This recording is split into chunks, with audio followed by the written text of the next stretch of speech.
The Cleveland Cavaliers concluded their 5-game road trip in San Francisco against the Warriors, and behind the heroics of Steph Curry, who had 15 of his 40 points in the fourth, the Cavs fell to the Golden State Warriors 106-101. Here's the great, the not so great, and the bottom line of the Cavs' loss to the Warriors. The great Donovan Mitchell almost had a triple-double as he had 29 points, 10 rebounds, and 9 assists. Mitchell did his part, but it wasn't enough. Evan Mobley had a double-double with 20 points, 13 rebounds, 4 assists, and 2 blocks. The Cavs used their size effectively against the Warriors, but again, it wasn't enough.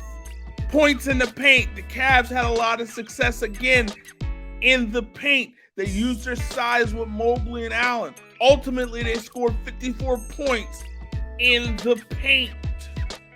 The not-so-great Darius Garland.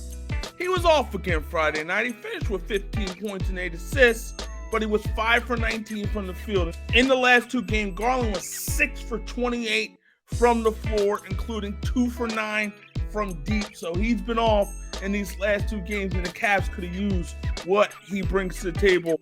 Fourth quarter defense. Curry is currying for most of the game. The Cavs defended well, but not in the fourth. Cleveland allowed 32 points in the quarter, and they allowed the Warriors to shoot 63% from the floor. The final 4:37 of the game. After a Karis LeVert 4-point play, which was ruled a flagrant foul, Cleveland had a 6-point possession after Jared Allen dunk, which put them up 8.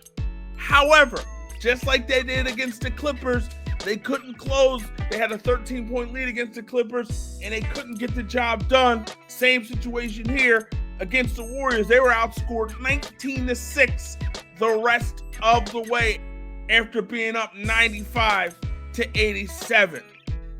The bottom line, the Cavs were just not able to close the show in the final 3 games of this road trip. They had fourth quarter leads against the Kings, the Clippers, and the Warriors, but they couldn't close the show. They had a 13-point lead against the Clippers late, couldn't close the show. And obviously they couldn't get it done against the Warriors tonight. An 8-point lead with 4 minutes to go, and again, couldn't get the job done. Cleveland could have easily been 5-0 on this road trip. Instead, they go 2-3. It's early, but this trip was a disappointment for this team for sure. Again, it should have been much better, but again, they couldn't close. They couldn't get the job done. They couldn't make the plays down the stretch when they needed it the most. Now they head home. They head home and host the Minnesota Timberwolves on Sunday night in the land.